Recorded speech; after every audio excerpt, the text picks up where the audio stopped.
గ్రామం అంటే ఎలా ఉందో చూడాలంటే ఖచ్చితంగా విధంగా సుశీలంగా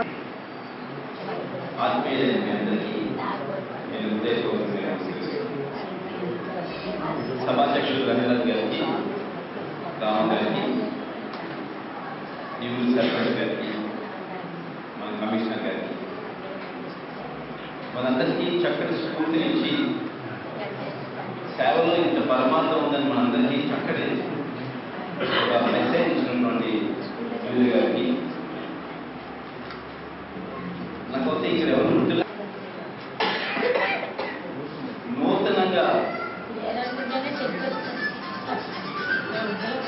వయసుగా ఉన్నారు కానీ మీ అందరూ ఆలోచనలు కానీ మీ అందరి నడవడికలు కానీ నూతనంగా ఒక తేజస్సు పడేస్తున్నటువంటి మీ అందరికీ కూడా నేను హృదయపూర్వకంగా నమస్కరిస్తున్నాను. ఓల్డ్